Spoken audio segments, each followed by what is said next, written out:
ओम नमः शिवाय। हर हर महादेव। स्वागत है आपका हमारे चैनल पर। आज के इस वीडियो में आप सुनेंगे सोमवार व्रत की कथा। सोमवार का व्रत भगवान भोलेनाथ को प्रसन्न करने का सर्वश्रेष्ठ और उत्तम व्रत बताया गया है। सबसे साधारण और सबसे उत्तम व्रत सोमवार का व्रत है। इस व्रत को करने से मनवांछित फल की प्राप्ति होती है। सभी प्रकार की व्रत कथाएं सुनने के लिए और हमसे जुड़े रहने के लिए आपको केवल हमारे चैनल को सब्सक्राइब करना है और बेल आइकन को प्रेस करना है। अगर आज की कथा अच्छी लगे तो लाइक अवश्य करें और शेयर करें। तो चलिए अब हम शुरू करते हैं सोमवार व्रत की कथा। एक नगर में एक बहुत धनवान साहूकार रहता था। उसके घर में धन की कमी नहीं थी, परंतु वह बहुत दुखी था क्योंकि उसके कोई पुत्र नहीं था। वह इसी चिंता में दिन रात दुखी रहा करता था। पुत्र की कामना के लिए वह प्रत्येक सोमवार को शिवजी का व्रत और पूजन किया करता था तथा सायंकाल मंदिर जाकर शिवजी के सामने दीपक जलाया करता था। उसके इस भक्ति भाव को देखकर एक समय माता पार्वती ने भगवान शिव से कहा, महाराज, ये साहूकार आपका अनन्य भक्त है। सदैव आपका व्रत और पूजन बड़ी श्रद्धा से करता है। आपको इसकी मनोकामना अवश्य पूरी करनी चाहिए। शिवजी ने कहा, हे पार्वती, ये संसार कर्म क्षेत्र है। किसान खेत में जैसा बीज बोता है वैसी ही फसल काटता है। उसी तरह मनुष्य इस संसार में जैसा कर्म करते हैं वैसा ही फल भोगते हैं। माता पार्वती ने अत्यंत आग्रह पूर्वक कहा कि प्रभु, जब ये आपका अनन्य भक्त है और अगर इसको किसी प्रकार का दुख है तो उसे आपको अवश्य दूर करना चाहिए। आप तो सदैव अपने भक्तों पर दयालु रहते हैं और उनके दुखों को दूर करते हैं। यदि आप ऐसा नहीं करेंगे तो मनुष्य आपका पूजन तथा व्रत क्यों करेंगे? माता पार्वती का ऐसा आग्रह देखकर भगवान शंकर कहने लगे, हे पार्वती, इसके कोई पुत्र नहीं है। इसी चिंता में यह बहुत दुखी रहता है। इसके भाग्य में पुत्र ना होने पर भी मैं इसको पुत्र प्राप्ति का वरदान देता हूँ, परंतु वह पुत्र केवल 12 वर्ष तक ही जीवित रहेगा। इसके पश्चात वह मृत्यु को प्राप्त हो जाएगा। इससे अधिक मैं इसके लिए कुछ नहीं कर सकता। माता पार्वती और भगवान शिव का ये वार्तालाप वह साहूकार सुन रहा था। इससे उसको ना तो प्रसन्नता हुई और ना ही दुख हुआ। वह पहले की तरह शिवजी का व्रत और पूजन करता रहा। कुछ समय के बाद साहूकार की स्त्री गर्भवती हुई और 9वें महीने उसके गर्भ से अति सुंदर पुत्र उत्पन्न हुआ। साहूकार के घर में बहुत खुशी मनाई गई, परंतु साहूकार तो ये जानता था कि उसकी केवल 12 वर्ष की ही आयु है, इसलिए उसने अधिक प्रसन्नता प्रकट नहीं की और न ही किसी को यह भेद बताया। जब वह बालक 11 वर्ष का हो गया तो बालक की माता ने उसके पिता से उसका विवाह करने के लिए कहा। साहूकार ने कहा, अभी मैं इसका विवाह नहीं करूंगा, मैं अपने पुत्र को काशी पढ़ने के लिए भेजूंगा।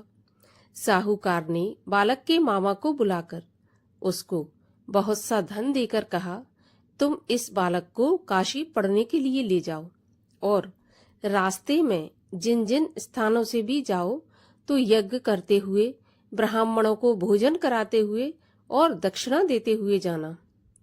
अब दोनों मामा भांजे यज्ञ करते, ब्राह्मणों को भोजन कराते तथा दक्षिणा देते हुए काशी की ओर चल पड़े। रास्ते में एक शहर पड़ा। उस शहर में राजा की कन्या का विवाह था, परंतु जो राजकुमार विवाह करने के लिए आया था वह एक आंख से काना था। उसके पिता राजा को इस बात की चिंता थी कि कहीं राजकुमार को देखकर राजकुमारी या उसके माता पिता विवाह में किसी प्रकार की अड़चन पैदा न कर दें। जब उसने सेठ के अति सुंदर लड़के को देखा तो मन में विचार किया कि क्यों ना द्वाराचार के समय इस लड़के से वर का काम चलाया जाए।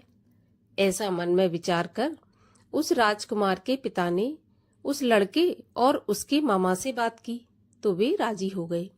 फिर उस साहूकार के लड़के को दूल्हे के कपड़े पहनाकर और घोड़ी पर बैठाकर कन्या के द्वार पर ले गए। सभी कार्य प्रसन्नता से पूर्ण हो गए। राजकुमार के पिता ने सोचा कि यदि विवाह भी इसी लड़के से करा लिया जाए तो बुराई क्या है। ऐसा विचार कर लड़के और उसके मामा ने कहा कि यदि आप फेरों और कन्यादान के काम को भी पूरा करा दें तो आपकी बड़ी कृपा होगी। मैं इसके बदले आपको बहुत सारा धन दूंगा। दोनों ने खुशी खुशी स्वीकार कर लिया। विवाह कार्य बहुत अच्छे से संपन्न हो गया।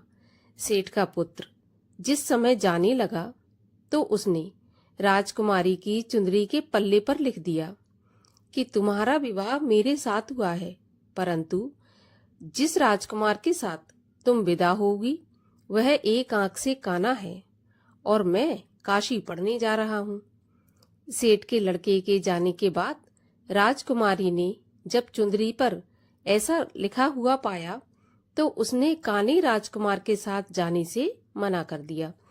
उसने अपने माता पिता को सारी बात बता दी और कहा कि यह मेरा पति नहीं है, मेरा विवाह इसके साथ नहीं हुआ और जिसके साथ मेरा विवाह हुआ है वह काशी पढ़ने चला गया। राजकुमारी के माता पिता ने अपनी कन्या को विदा नहीं किया और बारात वापस चली गई। उधर सेठ का लड़का और उसका मामा काशी पहुंच गए। वहां जाकर उन्होंने यज्ञ करना और लड़के ने पढ़ना शुरू कर दिया। जब लड़के की आयु 12 साल की हो गई, उस दिन उन्होंने यज्ञ रच रखा था। लड़के ने अपने मामा से कहा कि मामा जी, आज मेरी तबीयत कुछ ठीक नहीं है।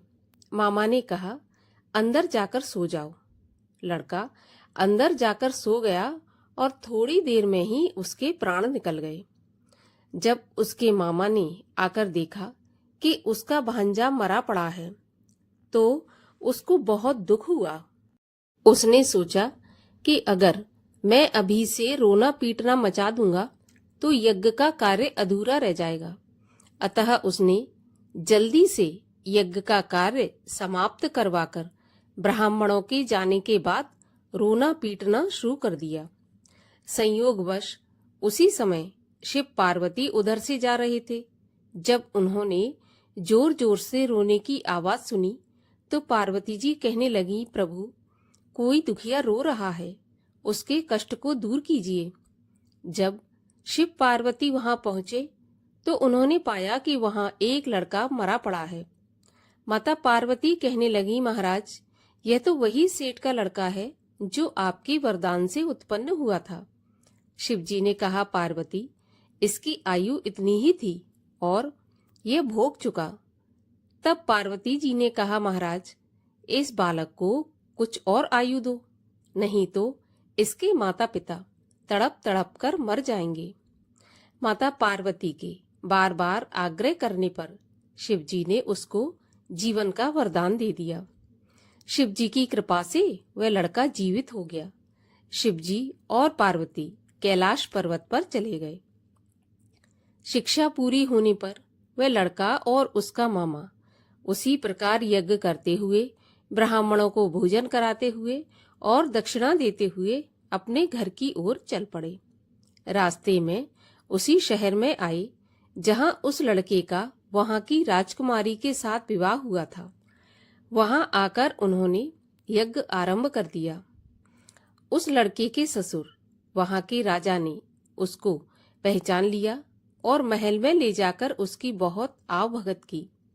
फिर बहुत से दास दासियों सहित आदर पूर्वक अपनी राजकुमारी और जमाई राजा को विदा कर दिया। जब वे अपने शहर के निकट आए तो मामा ने कहा कि मैं पहले तुम्हारे घर जाकर तुम्हारे माता पिता को खबर कर आता हूँ। जब उस लड़के का मामा घर पहुंचा तो उसने देखा कि लड़के के माता पिता घर की छत पर बैठे थे। उन्होंने प्रण करके रखा था कि यदि हमारा पुत्र कुशलता के साथ वापस आ गया तो हम राजी खुशी नीचे आ जाएंगे, नहीं तो छत से कूदकर अपने प्राण दे देंगे। उस लड़के के मामा ने आकर जब यह समाचार दिया कि आपका पुत्र आ गया है तो उनको विश्वास नहीं हुआ। तब मामा ने शपथ पूर्वक कहा कि आपका पुत्र अपनी पत्नी और बहुत सारा धन साथ लेकर आया है। तो सेठ को बहुत प्रसन्नता हुई। सेठ सेठानी आनंद पूर्वक नीचे आए। बाहर आकर उन्होंने अपने पुत्र तथा उसकी पत्नी का भरपूर स्वागत किया। सभी प्रसन्नता के साथ रहने लगे। जो भक्त सोमवार के व्रत को धारण करता है अथवा इस कथा को पढ़ता या सुनता है, उसके सब दुख दूर होकर उसकी समस्त मनोकामनाएं पूरी होती हैं और इस लोक में नाना प्रकार के सुख भोग कर अंत में सदाशिव के लोक को प्राप्त होता है। भगवान शिव की आरती। ओम जय शिव ओमकारा, स्वामी हर शिव ओमकारा, ब्रह्मा विष्णु सदा शिव अर्धांगी धारा। ओम हर हर हर महादेव। एकानन चतुरानन पंचानन राजे, हंसासन गरुणासन वृषवाहन साजे। ओम हर हर हर महादेव। दो भुज चार चतुर्भुज, 10 भुज ते सोहे, तीनों रूप निरखता त्रिभुवन जन मोहे। ओम हर हर हर महादेव। अक्षमाला वनमाला मुंडमाला धारी, चंदन मृग मद सोहे, भोले शुभकारी। ओम हर हर हर महादेव। श्वेतांबर पीतांबर बाघांबर अंगे, सनकादिक ब्रह्मादिक भूतादिक संगे। ओम हर हर हर महादेव। कर के मध्य कमंडल, चक्र त्रिशूल धरता, सुख करता दुख हरता, जग पालन करता। ओम हर हर हर महादेव। ब्रह्मा विष्णु सदा शिव, जानत अविवेका, प्रणवाक्षर के मध्य ये तीनों एका। ओम हर हर हर महादेव। त्रिगुण स्वामी जी की आरती जो कोई नर गावे, कहत शिवानंद स्वामी मन वांछित फल पावे। ओम हर हर हर महादेव।